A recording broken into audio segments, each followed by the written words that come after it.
Hello and welcome back to my channel. Thank you very much for watching. My name is Sian. Please subscribe if you'd like to see more. There are loads of helpful videos on this channel and I'm sure you'll find something that you like.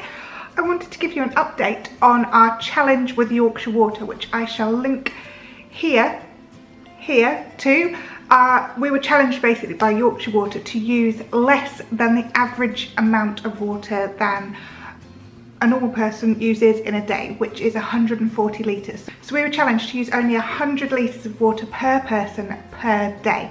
Now I don't know if we have smashed the challenge or not, but I wanted to tell you about some of the changes we've made to our lifestyle, which have been really simple to make, but hopefully will have helped us save loads of money on our water. First up, we have made sure that we cut down the amount of baths that we have. So we've been only having probably one bath a week. That's not to say we're not washing, but we've been having basically one bath a week, probably each, I'd have thought. Also, when we're having a shower, we have done our very, very best to cut down to just 4 minutes. I think the children have been absolutely the best at this. Obviously, they're probably the ones that don't need as long a shower as everyone else, but we've got the little timer in the shower and we just twist it.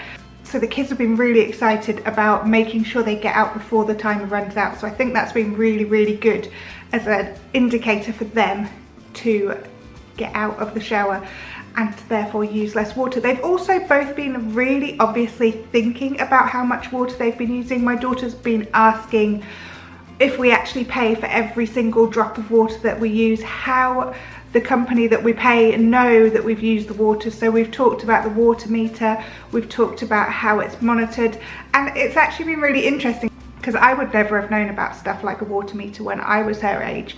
She's 7, by the way, and she's been really into it and she's been really kind of making sure that all the taps are off, that nothing's dripping. We've also been keeping a jug of water in the fridge because you know when you turn the tap on and it's not quite cold enough, so you keep it running.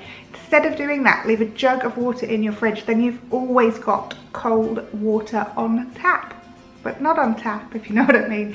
Another kind of random thing which I've been doing, we've got a condenser tumble dryer which literally extracts the water from the things that are in the tumble dryer, and then it's left with like a pool of water in this container that you have to empty. And I suddenly thought, kind of halfway through the challenge, hang on, that's water we're not paying for, it's not coming from anywhere, and all I'm doing is tipping it down the sink.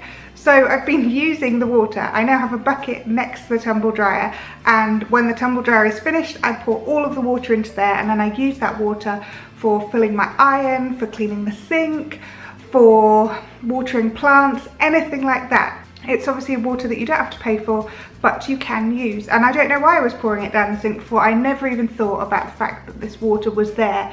So now all the house plants are watered with that water. I don't have to run the tap to do that. It has helped that it has rained, because when I first started this challenge, the fields were all yellow. There were, you know, the lawn was yellow. Everything looked awful. Now everything is green again. We've had a lot of rain and all of the water butts around the greenhouse are full.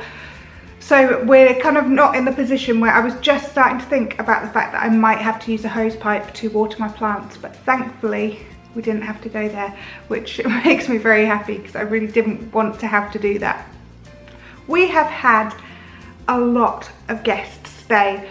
I think it's around about 70 guests in the last 24 days, which is quite a lot of people to come through. So I think from that point of view, we may well not have passed the challenge because, as I said in my previous video, we can't stop people from having a shower when they're paying to come and stay here, and I wouldn't want to. So if there's any reason that we will not have passed the challenge, then that will probably be it, because yeah, it's a lot of people to have here and they're all having showers because they're coming back from walks, things like that. So potentially we might not have hit the challenge on that level. Fundamentally though, I have really enjoyed taking part. It has really made me question how, where, why we use water, what we use it for, and how much it costs us when we use it. It's made me use water in hopefully a more efficient way, and hopefully it's made my children think about how we use water as well, which is definitely a positive in my book. If you want some top tips for saving water, then I'll leave in the description below a link to my previous video, which hopefully gives you a few starters just to get you kind of thinking about how you save water. There's also loads of information on the Yorkshire Water website, and I'd urge you to go and check that out as well. I think it's been a really good challenge to do, and it really has made us all think about how we use water. I hope you've enjoyed this video. If you have, give us a thumbs up. If you would like to, please subscribe, and if you do subscribe, make sure you click on the little bell so you get a notification when I upload a video. I will speak to you again soon. Alright, bye!